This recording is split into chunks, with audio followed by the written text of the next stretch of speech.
futebol, são coisas, né? Porque o Guinegão, a gente sabe que tem algumas limitações técnicas, o Guinegão. Só que ele faz, o Renan, o básico que funciona, né? A dieta é o básico normal, aquela que funciona, o Renan.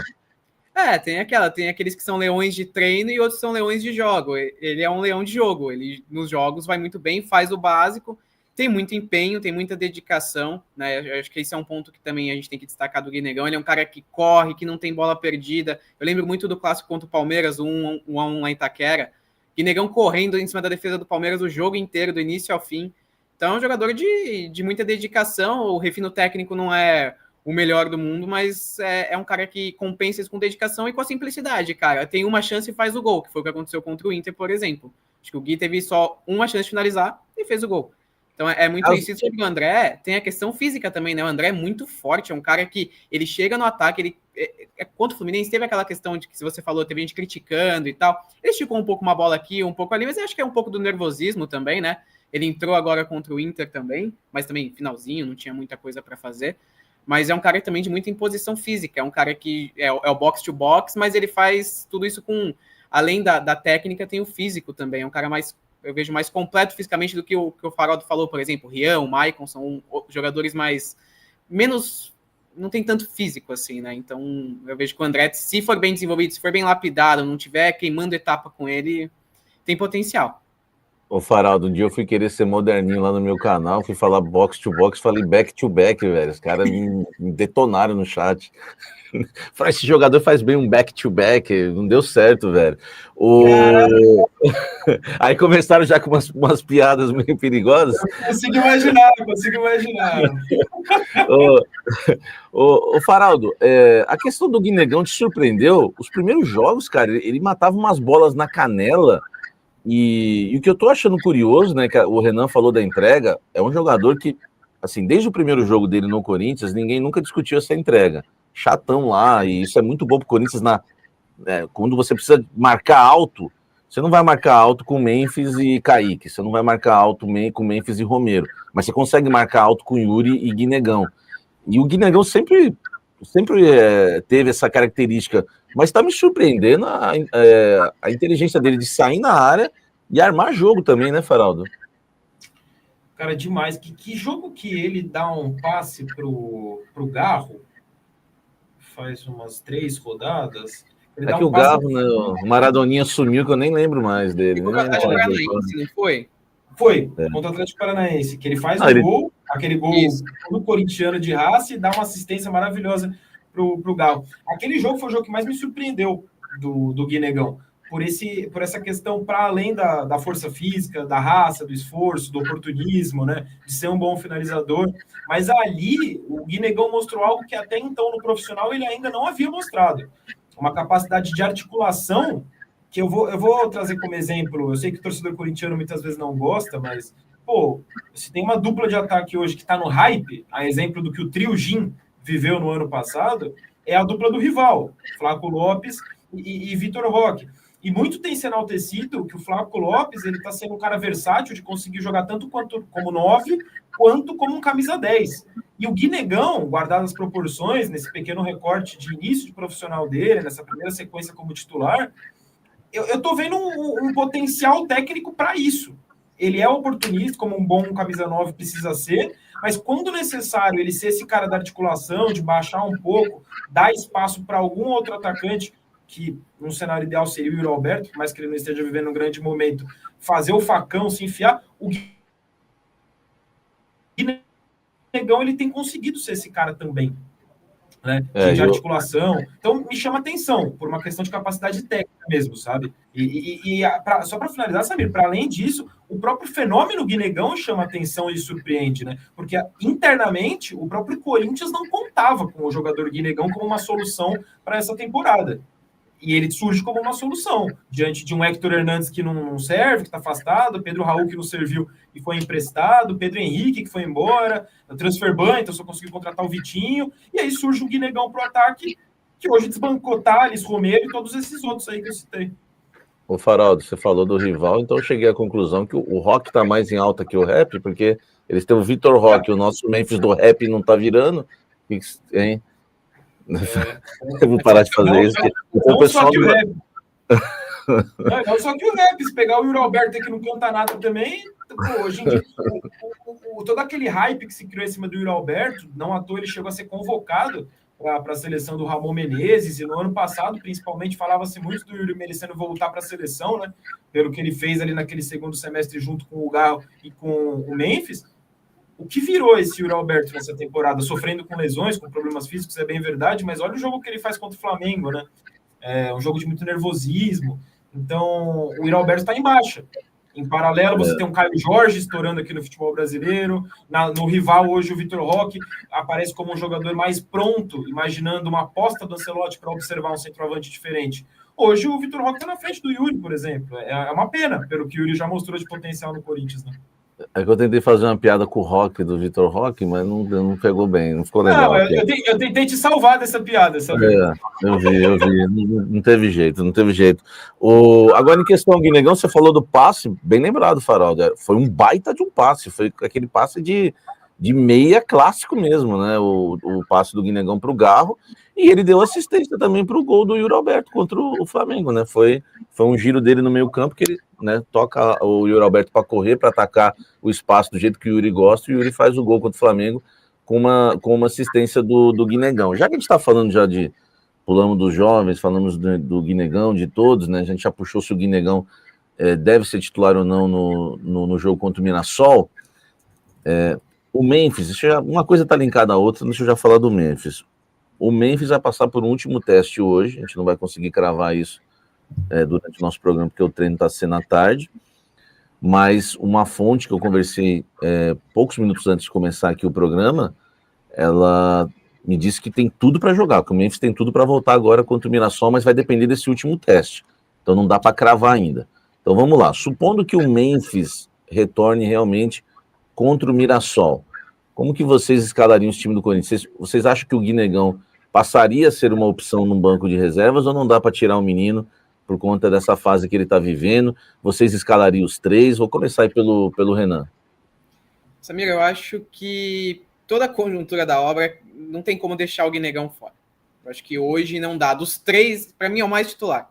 Porque é quem tem feito gols, é quem tem resolvido, é quem está com ritmo de jogo em dia. Acho que tem todos esses fatores. Tem o psicológico a seu favor, porque o Yuri tá com o psicológico, eu acho que depois do jogo contra o Flamengo, assim, tudo que aconteceu, toda aquela montanha-russa de emoções que foi, né? E o Memphis tem toda essa questão de estar voltando, e aí vai que arrisca e acontece alguma coisa. Eu começaria com o Guinegão, aí ao lado dele a gente poderia colocar o Yuri Alberto, porque é quem tá há mais tempo, jogou recentemente contra o Flamengo, então ainda já teve alguns minutos em campo, o Memphis está um bom tempo fora, então eu começaria com o Guinegão e com o Yuri Alberto e deixaria o Memphis no banco pelo menos no primeiro tempo. Aí, situação, cara, porque Mirassol é carne de pescoço, é time difícil, cara. Então, se tiver ruim, aí a gente aciona o Memphis. Mas acho que os três juntos, eu acho que não é uma coisa muito viável para o Corinthians. Né? Ô Faraldo, como é que você escalaria esse Corinthians, você tendo à disposição Memphis, Yuri e Guinegão? E se não for para esse jogo, se você falar assim, ó, Samir, para esse jogo eu tô igual o Renan, acho melhor o Memphis ficar como opção para o segundo tempo, eu queria ouvir de você para a sequência, porque o Memphis não vai ser banco do Corinthians nunca, ganhando 6 milhões por mês aí, enfim, a grana que ganha não vai ser banco. E o Yuri Alberto, creio que também não. Como é que você pensa aí para o futuro esse ataque do Corinthians e também para o jogo contra o Mirassol? Duas coisas para você, Faraldo. Não, pensando no futuro, no time ideal para a Copa do Brasil ali em dezembro, e assim, condições normais, esse time do Corinthians, pô, que ótimo que o Guinegão tá resolvendo enquanto está sendo necessário. É uma ótima notícia o Corinthians ter esse 12º jogador, vai no elenco. Mas é isso, ele é um 12º jogador hoje, um jogador em formação. Eu tenho convicção que a dupla titular de ataque do Corinthians é Memphis Depay e Yuri Alberto. E num cenário perfeito, o Garro voltando da lesão, um trio com o Garro, com o Carrijo voltando a tempo ainda de jogar a Copa do Brasil em dezembro, um quarteto com o Carrijo. Eu acho que não foge disso. O Corinthians tem 11 titulares, para mim, muito bem estabelecidos. Né? Um sistema tático também muito bem estabelecido, por mais que o Dorival tenha tentado ali alternativas com 3 zagueiros, muito em função dos desfalques. Então, para mim, assim, pensando a longo prazo, é Memphis e Yuri, o Guinegão. Que bom que hoje você tem um banco com um cara como o Guinegão. Você não precisa recorrer a um Thales Magno, que entra tropeçando na bola, ou o Romero, que por mais que seja um cara que entende muito de Corinthians, não está conseguindo dentro de campo também jogar de fato, acrescentar. especificamente para o jogo contra o Mirassol, aí eu acho que assim, as coisas têm que fazer sentido. Se o Memphis estava alegando que não tinha condição de jogar e não conseguia nem treinar até semana passada, então não faz muito sentido imaginar o Memphis voltando já como titular. Com um mês fora já vai voltar como titular? Não faz sentido. Pensando no Corinthians, pensando no que são os processos de um departamento de futebol profissional. E aí teria que ser Guinegão e Yuri Alberto a dupla e o Memphis entrando no segundo tempo. Agora, tem que entender o que o Memphis quer, o quanto o Memphis manda, porque para mim é muito estranho, é muito sugestivo o Memphis recuperar do edema, voltar magicamente e no jogo de véspera de data FIFA, né? A exemplo do que já tinha acontecido no mês passado, naquele clássico do Brasileirão contra o Palmeiras em Itaquera, véspera também dos jogos que ele teve para bater o recorde na seleção holandesa. Então é isso que fica estranho para mim. Se o Memphis já volta agora, mas e o ritmo de jogo, o ritmo de treino já vai voltar direto? Mas por quê? É ele que está mandando? É ele que pediu para jogar de titular? Ele quer chegar com ritmo na Holanda? De novo, a gente vai para aquela discussão da semana passada, né? Qual que é a prioridade do Memphis? É o Corinthians ou é a Holanda? Aí, essa questão envolvendo o Memphis para esse jogo contra o Mirassol é que me pega um pouco, sabe? O pessoal fica bravo comigo e depois as pessoas não entendem, mas a culpa é do Faraldo, porque na semana passada, tá? Ele não sabe, mas ele me pilhou, porque ele trouxe uma informação que o Memphis tem 100% de aproveitamento em questão de jogos na seleção holandesa. Depois que ele falou esse número, eu comecei a usar esse número e fiquei numa bronca tremenda, porque para a seleção holandesa ele sempre está à disposição. E aí eu comecei até a ironizar. Quem sabe o Corinthians jogando de laranja, né, incentive mais o Memphis a estar em campo agora com a camisa do clube. Porque uma coisa eu tenho certeza, isso é uma opinião cercada de informação. Se o Sport, hein, não vou nem falar o Flamengo domingo passado e não vou nem falar o Inter quarta-feira agora. Se o Sport fosse se o Cruzeiro fosse o adversário do Corinthians no lugar do Sport, fosse uma semifinal de Copa do Brasil, o Memphis jogava. Ele jogava. O Memphis estaria... Se o Cruzeiro fosse o Flamengo... se o Flamengo fosse o Cruzeiro, se o Inter fosse o Cruzeiro, o Memphis estaria em campo. Mas, né, a gente sabe, né, tem que estar 100%, aquela coisa toda. Então o Memphis está se preparando aí, né, esse período todo, para mim, não sai da minha cabeça, é uma opinião que eu tenho, e não sei o que vocês pensam, mas ele se preparou para a seleção holandesa. E agora vai ter que fazer uma minutagem em campo, né, para chegar bem lá para o jogo da Holanda. São 2 jogos, a Holanda não está classificada, ela é a líder do grupo, mas é a líder junto com a Polônia. Enfim, pode ir para repescagem, ele sabe disso. Então acho que o Memphis se preparou bastante para o jogo para defender a seleção holandesa, hein, Faraldo? Uma pessoa lá de dentro do Corinthians hoje, conversando comigo, me disse o seguinte, o Memphis é isso aí, ele joga na seleção e às vezes é convocado para defender o Corinthians. Essa é a impressão que o Memphis está passando até internamente no clube. E aí não é legal. Talvez essa parada do calendário também ter jogado a Copa do Brasil lá para dezembro, de alguma forma tenha intensificado esse modus operandi do Memphis, né? De pensar, o que importa para o Corinthians está lá para dezembro, então eu vou focar nessas datas FIFA agora de setembro, outubro e novembro, e para o Corinthians eu me importo lá em dezembro. E no fundo é um pouco o que o Corinthians faz como time, né? Se pensar no jeito que entrou em campo contra o Sport, se for voltar lá atrás contra a Juventude, contra São Paulo, o Corinthians não está, de forma geral, muito comprometido com o Campeonato Brasileiro. E o Memphis, menos ainda, né? Virou um time copeiro. E uma coisa que me falaram também é que ele e o Garro viraram amiguinhos agora. Antigamente não tinha até uma rusga ali por conta da camisa, mas viraram amiguinhos. E o Garro também tem essa questão. O Garro, ele entrou 2025 com uma mentalidade, que é direito dele, mas o Garro entrou 2025 dizendo o seguinte: eu não vou jogar com dores esse ano. Eu conversei com uma pessoa lá dentro do Corinthians que conversou com o Renato Augusto. O Renato Augusto falou: joguei com dores desde os 12 anos. Jogador de futebol joga com dor. Não é um esporte de alta performance. O jogador de futebol, a maioria joga com dor. E o Garro tem uma lesão crônica, tá? Eu vou voltar para o Memphis, mas só para... Né, os dois estão assim, né? Se o Memphis também pegar essa daí de, eu vou jogar agora só quando eu realmente tiver 100%, lascou, né, Renan?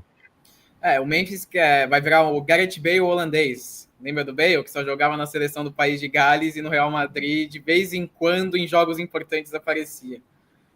Mas, cara, se for para ser isso, não vale a pena. É um péssimo negócio pro Corinthians, porque o Corinthians paga quanto pro Memphis só aparecer em alguns jogos. É claro que tem tudo, se a gente for olhar os números e tal, ver a média, participação em gol, mas ainda assim é muito dinheiro para um cara que vai jogar de vez em quando, né? Vamos ver como é que vai ser a postura. A gente tá tendo esse treino agora, como é que vai ser, se vai estar contra o Mirassol, se vai ganhar minuto, e se depois da volta da data FIFA, como é que vai ser também o cenário dele, né? Porque é aquilo, que a gente vai ter uma sequência só de Brasileirão. Só jogo que, em tese, para as prioridades, não são, né? Não é o supra-sumo, não é uma coisa que, nossa, muita competitividade. Só se o Corinthians começar também a ratear e olhar muito lá para baixo. Mas vamos ver o que vai acontecer. E os jogos da data FIFA não são contra grandes seleções, né? Se não me engano, é Malta e Finlândia a sequência, não é nem contra a Polônia, que é o confronto direto deles. Então, a ver o que vai acontecer. E vai que acontece alguma coisa, alguma lesão na Holanda. Aí é complicado, que aí não vai ser aquele negócio, voltei da data FIFA e me machuquei no jogo seguinte porque não tive descanso. Não, vai ser o contrário. Você teve todo o descanso e foi jogar e você se machucou. Então, essa questão das lesões do Memphis, se for pegar esses últimos 2 meses, é tudo muito estranho, porque quando o Memphis é diagnosticado com uma lesão de grau 2, lá no Allianz Parque, né, naquele jogo da Copa do Brasil, da classificação de Corinthians, a lesão de grau 2 é uma lesão relativamente grave, que vai de 3 semanas a 8 semanas de recuperação. O Memphis se recuperou em 3 semanas cravada, no período mínimo do mínimo, para conseguir jogar aquele jogo que antecede a data FIFA, em que ele bate os recordes pela seleção holandesa. E passou a sensação de que ele estava antecipando o retorno ao máximo para conseguir ser convocado. Aí agora é o contrário. Ele não está lesionado, foi diagnosticado um edema, que é uma situação muscular pré-lesão, quase que um desgaste. Uma semana muscular. Volta, Faraldo. Uma semana volta brincando. Uma semana volta. E o Corinthians faz 3 semanas que está divulgando que ele é ausência nos jogos por conta do edema. Então a conta não bate. E no final das contas, seja a lesão grau 2, seja o edema, o Memphis vai voltar na mesma circunstância. Ficou fora o mês inteiro para voltar no último jogo do mês, ou agora primeiro, né, no caso de outubro, mas nesse intervalo que eu estou falando, volta antes da data FIFA. E aí, tranquilo, vai ser convocado, mostrou para o técnico lá da Holanda que tem condições, e a sensação que passa é que é isso que ele está... Esse é o foco dele nesses últimos 2 meses, talvez para o próximo mês também, aí para dezembro virar chavinha para o Corinthians de novo em Copa do Brasil. E existe também, Faraldo, Renan, você que nos acompanha, deixa o like, existe outra preocupação. Data FIFA é um problema, né? Eu não suporto a data FIFA, né? Até para a nossa audiência, né? A data FIFA é um horror, né? A gente que acompanha o Coringão. Mas falando de Corinthians, né? A preocupação que envolve ainda o Corinthians. O jogador, quando é convocado, nós vamos ficar de olho no Memphis amanhã. O cara vai se entregar ao máximo, hein, Renan, Faraldo, para esse jogo? Por quê? E se ele se lesiona e fica de fora da seleção? Então, assim, normalmente, se a gente começar a reparar, e talvez assim você que está assistindo não repare, mas depois do que eu estou falando agora, você começa a reparar. Jogador que é convocado, tem essas datas FIFA, repare data FIFA, repare os jogos desse camarada antes da apresentação. Ainda tem essa, o Memphis vai passear em campo amanhã ou vai se dedicar 100%? Porque também, às vezes, o cara entra com medo de lesionar. Ainda tem o problema da volta ainda, se não volta lesionado. Então, a data FIFA é um prejuízo, né, pro time, hein, Faraldo? Lembrando que o único jogo que ele jogou desde a última data FIFA, que ele joga pela metade ali contra o Atlético Paranaense, né, pela Copa do Brasil, é um jogo importantíssimo para o Corinthians. Até então era o grande jogo do que restou na temporada do Corinthians. E aí ele ficou incomodado do Corinthians ter exigido que ele entrasse em campo. Ficou. Mas aí eu fico me perguntando, como assim? Ele tinha jogado no domingo pela Holanda. O jogo do Corinthians na Copa do Brasil era numa quarta. Ele é que antecipou o retorno dele pós-lesão de grau 2 para conseguir ir para a seleção. Aí agora que o Corinthians precisa dele, aí ele não pode mais, porque ele se desgastou muito na seleção. É essa conta que não fecha. Essa conta que não fecha, entendeu? E eu ouvi, Faraldo, pegando isso aí que você falou, me lembrou uma coisa que até uma fonte me disse, eu nem falei isso ainda. Reclamaram dentro do Corinthians que ele demorou para voltar, ele ficou enrolando lá porque tinha aquelas homenagens para ele, né, na seleção da Holanda, e aí ele deu até uma enroladinha para voltar. Quando ele volta, ele tem um dia de treino, e ele tem uma conversa com o Dorival, isso eu já externei, ele tem uma conversa com o Dorival fala para ele, você vai jogar alguns minutos. E ele fala, ok, tá tudo certo, entre ele e o Dorival. Só que no dia do jogo, quando sai a escalação e ele fica sabendo que vai ser titular, ele endoida, ele começa a fazer birra lá nos bastidores, na arena, e ele não gostou, ele achou que ele ia entrar no segundo tempo se precisasse alguns minutos. Ele não imaginou que ele ia ser titular. E por isso, a cara feia na hora da substituição. Que ninguém entendeu muito, né? Porque parecia que o Dorival estava tirando ele assim, sem ele querer. Ficou um momento estranho ali, muita gente ficou sem entender. E essa informação explica isso. Porque ele não queria ser titular, ele já entrou no veneno. E ainda sofre a lesão, ele sai, por exemplo, como se estivesse dizendo, eu avisei. E aí teve lá uma discussãozinha no intervalo, e depois ele reclama no dia seguinte também no clube. E depois faz aquelas notas, aquela coisa toda, né? Eu vou falar, mas foi isso que aconteceu, viu, Renan e Faraldo? É o preço que você paga de ter um popstar do seu time, né? E é o quanto também se dá de espaço para ele ser o dono, tomar as próprias decisões, enfim. É preciso ficar muito de olho, podar isso daí, porque não pode deixar um jogador querer mandar e desmandar quando vai jogar ou não, sabe? Se ele tá à disposição, se ele tá ali, ele voltou para jogar, vai jogar, ué. Se ele falou que vai jogar uns minutos, não importa se vai começar, se vai entrar ao longo do jogo, né? Então, tem que saber lidar com essa situação, porque numa dessa o cara explode lá dentro e cria um problema maior ainda, né? É aquilo, o Memphis, tudo que ele fala fica muito grande, cresce muito de proporção por ser o Memphis. É a mesma coisa, vou dar um exemplo aqui, tirando o tamanho de cada um, o Neymar no Santos, o que o Neymar faz, nossa, entendeu? Então, é o preço que você tem de ter um cara midiático no seu clube também. É verdade. O Faraldo, agora, criticar o Memphis não é muito popular, né? Porque o Memphis, tudo isso aí que a gente está falando é fato. Mas se ele marca um gol contra o Mirassol, pronto, aí já vem lá o torcedor. Fala aí do Memphis agora, fala. Mas é muito pouco ainda, não é, Faraldo? Não, é difícil mesmo, porque realmente tem muitos torcedores do Corinthians que parece que tem dificuldade. Isso de todos os clubes, né? Não é só do Corinthians, mas que tem dificuldade de entender que quando... eu sou corintiano, eu não tenho problema nenhum de falar isso. Sou jornalista, tento ser imparcial nas minhas análises, seja sobre o Corinthians ou de outros times, mas eu sou corintiano. E quando a gente critica o Corinthians, seja como corintiano, seja como jornalista, o intuito não é falar mal do Corinthians, não é plantar crise no Corinthians. É só criticar o que tem que ser criticado, e ponto. E na minha opinião, esse momento do Memphis, essa temporada do Memphis, ela é uma temporada que tem dado muita dor de cabeça para o Corinthians. Desde o primeiro episódio de janeiro, lá da troca de camisa com o Garro. Todo o malabarismo que o clube precisou fazer para contornar uma situação que era completamente desnecessária a nível de Corinthians, de grupo do Corinthians, do que se tinha de estabilidade desde o ano passado, tanto em relação ao Garro quanto em relação ao Memphis. Criou-se, e aí é o que o Renan falou, você tem um popstar no elenco, né? Então criou-se toda uma situação por conta de um popstar. Na verdade, por conta do contrato que deram para o popstar, né? Então, para ser mais justo, a crítica ela tem que ser em cima da diretoria, que permitiu tudo isso. Um dos itens do contrato do Memphis, que também hoje é o olho torto, é a história de que ele não... Está previsto no contrato do Memphis que o Corinthians não pode expor situações médicas do Memphis a público. Então, o Corinthians ele não pode dar detalhes publicamente sobre o Memphis, sobre a lesão do Memphis, sobre o tempo de recuperação do Memphis. O Corinthians ter passado que ele sofreu um edema já está no limite do que prevê o contrato e provavelmente o Memphis precisou autorizar o Corinthians a passar essa informação para a imprensa. Porque sem essa autorização, o Corinthians é por contrato proibido de dar essa autorização. Então fica essa sensação de que o Corinthians é refém do Memphis. E eu acho que tudo isso é passível, sim, de crítica, uma vez que o jogador está em campo 2/3 das partidas do time no ano. É pouco. O Corinthians precisa do Memphis. E o Memphis não tem sofrido tanto com lesões. Foram essas duas últimas situações, do mês passado, de agosto, e do mês passado, setembro. Que essa de setembro não chega nem a ser lesão, né? Foi diagnosticado, ele foi reportado como um edema. Então, era para esse jogador estar sendo útil, ajudando num contexto em que você não tem Garro, em que você não tem Yuri Alberto. E quando ele entra em campo, ele ajuda, tanto que os números dele são bons. E talvez seja isso que mais incomode. Pensar que é um cara que poderia entregar muito para um time que está precisando, mas que não entrega, porque aparentemente não está exatamente com o Corinthians como uma prioridade. E tem outra coisa, né? Ele fala da questão política, né? Estão me usando politicamente. Hoje, o melhor amigo do Memphis, né, no Corinthians é um político do Corinthians. Não vou citar o nome aqui, que já saiu da diretoria do Corinthians que tem vários restaurantes, e ele tá lá com o cara sempre, né? Quem toma um vinhozinho, aquela coisa, né?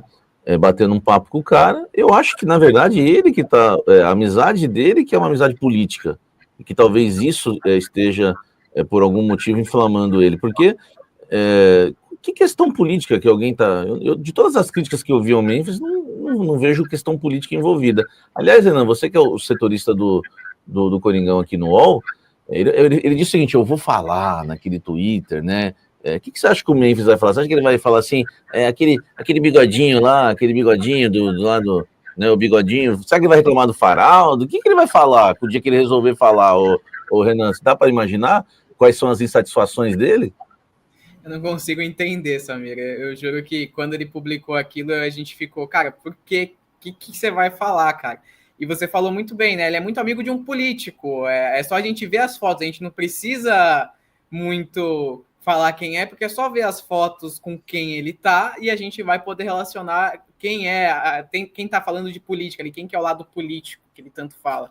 Ele tá sendo muito mais político do que propriamente os interesses que as pessoas têm em falar sobre ele, né? O que ele vai falar e quando ele vai falar, eu não faço ideia. Para mim vai ser uma surpresa, porque é o que o Faraldo falou, a gente fala o que tem que falar. Em números, os números dele são excelentes, é o que eu falei. Você vai olhar o número de participação em gols dele, o número de jogos que ele tem, cara, para o futebol brasileiro é alto, mas o investimento que o Corinthians paga para ele, o que o Corinthians já pagou e o que o Corinthians ainda não pagou para ele, né, também, é muito para o resultado desse ano aqui. O Memphis, ano passado, beleza, jogou muito desde que chegou, mudou a cara do time, ajudou a mudar, no caso, né? Mas esse ano, beleza, jogou jogos importantes ali, final do Paulista deu assistência para o Yuri, fez gol no Palmeiras na Copa do Brasil, ok, mas ainda assim, para o que se espera de um cara, de um popstar, e de um cara que não tinha muitos problemas físicos ultimamente, agora do nada, em seguida 2, assim, e aí já vem esse negócio de, estão falando de mim, tem muita política envolvida, tem muita coisa suja. É complicado, eu tô esperando, sério, ansiosamente o dia que ele vai se manifestar, eu quero entender também o que tá passando na cabeça do Memphis, o que ele pensa, o que ele acha que estão fazendo de tão errado com